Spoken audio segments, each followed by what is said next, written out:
Apakah istighatsah ada di dalam agama kita? Kalau ada, bagaimana cara yang dituntunkan Rasulullah SAW?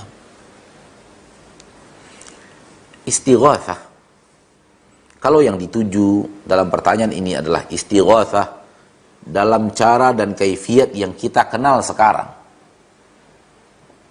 Kalau makna istighatsah, ya, makna yang dituju, yang diinginkan, makna yang ditanyakan adalah istighatsah dengan makna sekarang ini yang kita ketahui kaifiat mengamalkannya, yaitu kumpul sama-sama di satu tempat, baik di masjid atau di halaman, kemudian dipimpin oleh seseorang untuk mensenandungkan zikir secara bersama-sama satu suara, subhanallah walhamdulillah wala ilaha illallah wallahu akbar, dan zikir-zikir lainnya dikomandoi. Setelah itu ada yang memimpin doa, meminta sesuatu kepada Allah, meminta dijauhkan dari mara bahaya kepada Allah, meminta diamankan rezeki kepada Allah subhanahu wa ta'ala, meminta diamankan negeri kepada Allah subhanahu wa ta'ala. Kemudian yang lain mengaminkan saja. Kalau istighatsah yang ditanya dari pertanyaan ini, istighatsah itu apakah ada dari Nabi? Jawabannya tidak ada. Jawabannya tidak ada. Karena tidak pernah Nabi SAW melakukan istighatsah seperti gambaran yang tadi kita gambarkan, dan itu istighatsah yang terjadi di tengah manusia, di tengah kaum muslimin, saudara-saudari kita kaum muslimin dan muslimat. Mereka melakukan istighatsah dengan cara yang seperti itu. Namun istighatsah dalam agama kita ada. Istaghithuna rabbakum fastajaba lakum. Ingatlah ketika kalian memohon kepada Allah kebaikan, memohon kepada Allah tabaraka wa ta'ala bantuan dan pertolongan, memohon kepada Allah tabaraka wa ta'ala permohonan dan permohonan, fastajaba lakum, lalu Allah mengabulkan untuk kalian permohonan kalian itu. Maka istighatsah dalam agama kita ada. Setiap kita memohon kepada Allah tabaraka wa ta'ala agar Allah mudahkan kepada kita sesuatu, maka itu adalah bagian daripada istighatsah.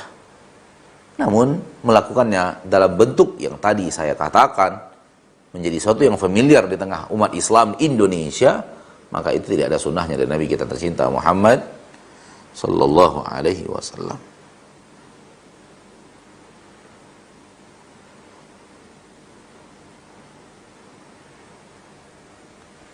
Pertanyaan berikutnya dari saudara kita Freddy Santoso.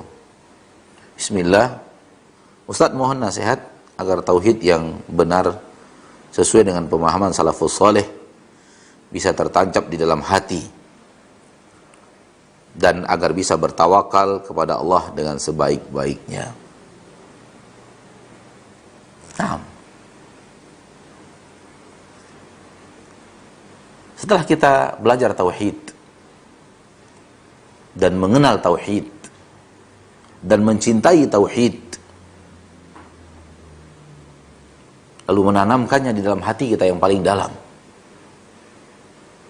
karena dialah ibadah teragung dari ibadah yang diajarkan oleh Nabi kita tercinta Muhammad sallallahu alaihi wasallam.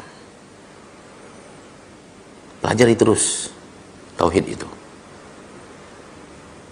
Duduk di majelis-majelis ilmu di mana mereka, para asatidzah, para ustadz berbicara tentang tauhid. Baca buku yang berhubungan dengan itu dan berdoalah kepada Allah tabaraka wa ta'ala menjadi orang-orang yang benar-benar tauhid tertanam di dalam hatinya. Tauhid dengan ilmu, tapi bukan dengan kebodohan. Mohon kepada Allah Rabbul Izzati wal Jalalah. Demikian juga dengan tawakal. Serahkan segala perkara hanya kepada Allah. Setelah berusaha sebagai seorang manusia di dunia melakukan usaha, namun segalanya diserahkan kepada Allah. Ini juga butuh kepada kita untuk duduk mendengar orang-orang yang berbicara tentang tawakal, agar kemudian hati ini bisa menyerahkan segala-galanya kepada Allah subhanahu wa ta'ala. Saudaraku, saudariku, kaum muslimin dan muslimat, bagaimanapun hebatnya kita, tetap saja alam ini akan berjalan sesuai dengan kehendak sang penciptanya. Dia tidak akan pernah berjalan sesuai dengan kehendak kita. Karena dia tidak akan pernah tunduk kepada kita. Dia tunduknya kepada Sang Pencipta. Maka serahkan kepada Allah urusannya, karena Allah yang akan ngurus. Serahkan kepada Allah aturannya, karena Allah yang akan ngatur. Itulah dia ketika kita berserah diri kepada Allah, ya Allah hanya kepadamu, hanya engkau yang berbuat. Engkau katakan ya, akan terjadi. Engkau katakan tidak, ya tidak. Wa alam anna ma akhta'aka lam yakun liyusibak wa ma asabaka lam yakun liyukhti'ak. Yang sudah Allah tentukan datang kepadamu pasti akan datang, tak mungkin meleset. Dan apa yang Allah takdirkan tak menimpamu, tak akan datang. Tak akan datang menimpamu. Yakin akan ini, kita serahkan urusan kita kepada Allah Subhanahu wa ta'ala segala-galanya. Apapun yang kita sedang kerjakan, apapun yang kita inginkan, apapun yang kita cita-citakan, serahkan kepada Allah Subhanahu wa ta'ala.